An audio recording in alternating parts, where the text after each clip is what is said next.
नमस्कार बंधुरा आमी मुनमुन और आमार चैनेले आपनादेर सबाइके स्वागत। आज आमी पालंग शाकेर दुर्दान्त एकटी रेसिपि शेयर करब। गरम भात दिए खेते असाधारण लागे। ताहले चलुन देखे निई आजकेर रेसिपि चिंगड़ी पालंग शाकेर चच्चड़ी। चिंगड़ी पालंग शाकेर चच्चड़ी रान्ना करते आमी एखाने गैसे कड़ा गरम करते दिए दिएछि। गरम हये गेले ओर मध्य दिए दिচ্ছি 3 टेबिल चामच सर्षेर तेल।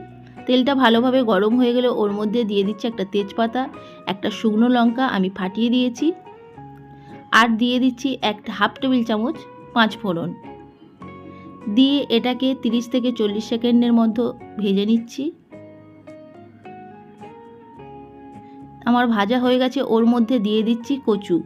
কচু দেখুন আমি পরিষ্কার করে ভালো করে ধুয়ে নিয়ে একটু বড় বড় সাইজ করে কেটে নিয়েছি।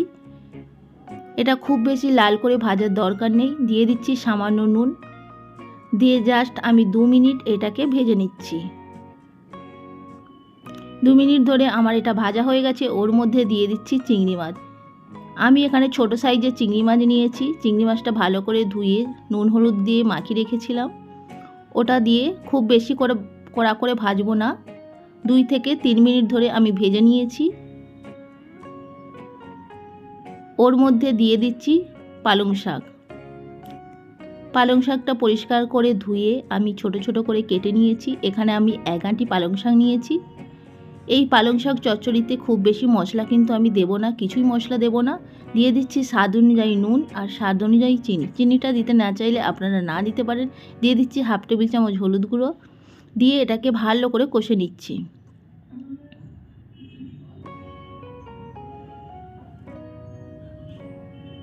সব সময় যে অতিরিক্ত মশলা ব্যবহার করলে রান্না ভালো হয় তা কিন্তু নয়। এটার মধ্যে আমি কোনো মশলা ব্যবহার করছি না। দিয়ে দিচ্ছি 3 মিনিটের জন্য ঢাকা। 3 মিনিট পর দেখুন আমি ঢাকা খুলছি। শাক থেকে অনেকটা জল বেরিয়ে গেছে। আর আমি জল দেব না, এই জলেই কিন্তু আমার পালং শাক চচ্চড়িটা হয়ে যাবে। দেখুন ভালো করে একটু নাড়াচাড়া করে দিচ্ছি।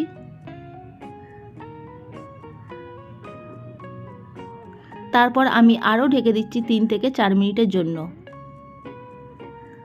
3 থেকে 4 মিনিট পরে আবারও ফিরে আসছি।